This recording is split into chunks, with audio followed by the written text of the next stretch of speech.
penetapan Ganjar oleh PDIP sebagai calon presiden dari PDIP. Setelah dari 2 tahun yang lalu, usaha istana memperpanjang jabatan menemui banyak kendala, bahkan dari mitra politik, yaitu PDIP, menentang perpanjangan jabatan. Jadi skenario kedua dimainkan. Apa itu skenario kedua? Asal bukan Anies. Benar begitukah? Dengan usaha kedua itu, apakah strategi di Pilpres 2024 nanti yang manggung hanya 2 pasangan kandidat dan semuanya harus all president men, harus dari grup incumbent yang saat ini menjabat? Apakah begitu skenario kedua yang akan dimainkan?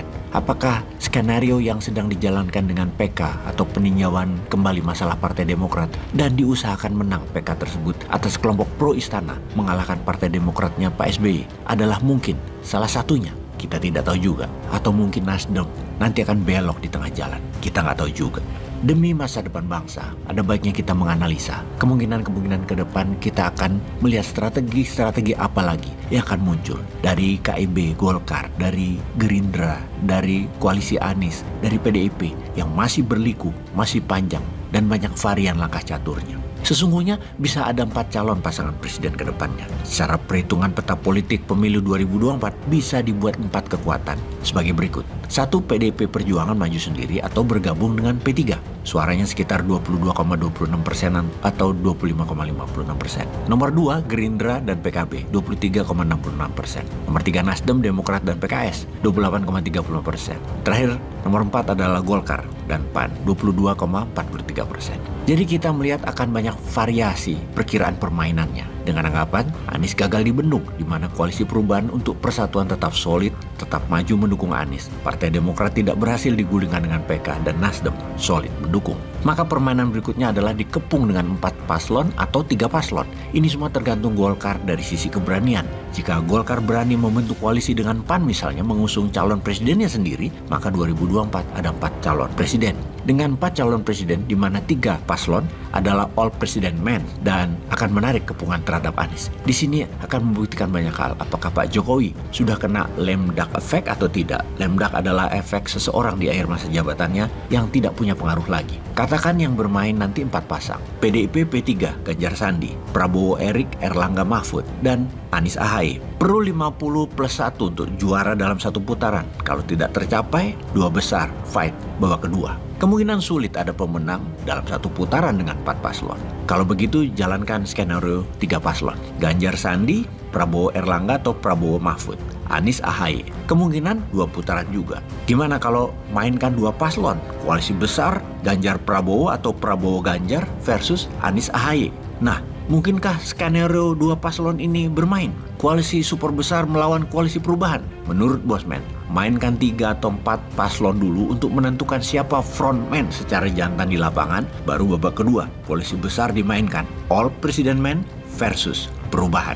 Setelah runtuhnya Orde Baru di tahun 1998, maka sejak saat itu periode bernegaranya berjudul Era Reformasi. Bersama ini, selama tahun 1998 hingga tahun 2023, reformasi memasuki usia 25 tahun.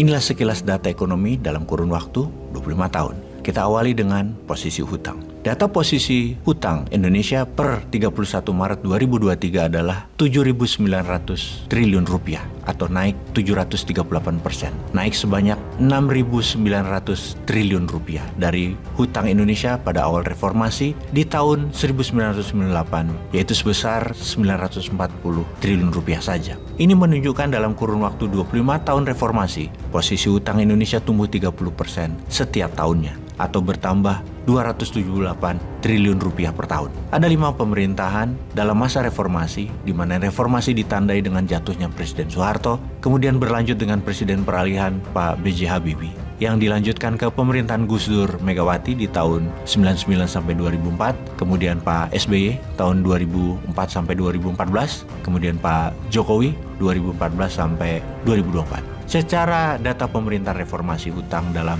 triliun rupiah dan dalam persentase pertumbuhan, Gus Dur Megawati 359,5 triliun atau bertambah 38,2%. SBY periode pertama adalah bertambah 291 triliun atau bertambah 22,4%. SBY periode kedua bertambah 1.020 triliun, bertambah 64%. Jokowi periode pertama 2.200 triliun atau bertambah 83,5%.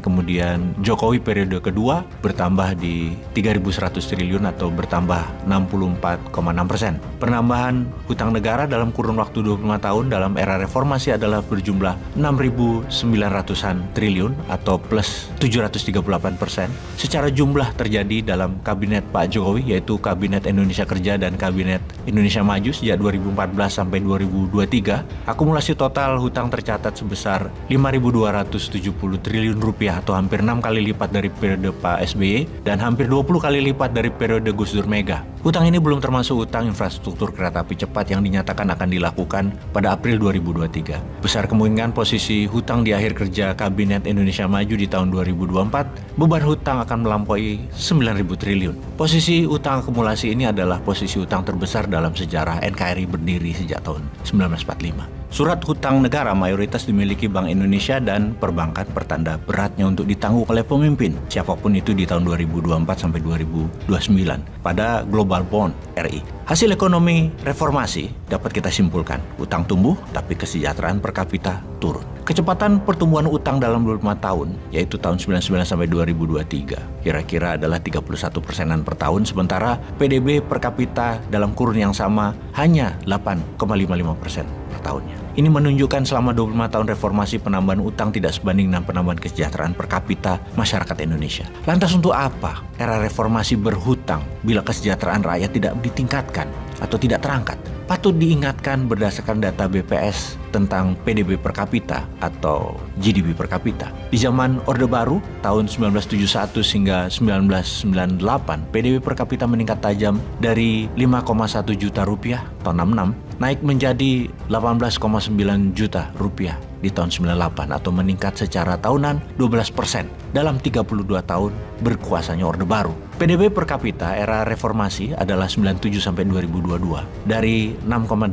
juta rupiah di tahun 2000-an menjadi 62,2 juta tahun 2021 atau meningkat 55,4 juta rupiah per tahun dalam 21 tahun dengan rata-rata tumbuh hanya 8,55%. Haruskah periode reformasi kita tutup di tahun 2024? Haruskah kita nyatakan bahwa era reformasi harus disudahi karena tidak relevan lagi dengan zaman ke depannya? Haruskah tokoh reformasi dan sistem reformasi kita pensiunkan di tahun 2024? Sepantasnya kita sudah mempunyai grand design bernegara, khususnya bidang ekonomi dengan perubahan baru. Misalnya masuknya e-gold, masuknya e-rupiah, mempunyai kebijakan perpajakan baru yang pro pengusaha, kebijakan FDI (Foreign Direct Investment) yang tidak berbasis sumber daya alam tetapi berbasis teknologi, kebijakan kelola sumber daya alam kembali ke pasal 33, kebijakan moneter yang agresif, meningkatkan produksi untuk ekspor dan membangun manufaktur pengganti impor. Kalau Newmind sih punya, nggak tahu para kandidat yang 2024 ini punya nggak? Mau pakai, monggo kerso, silahkan. Peace.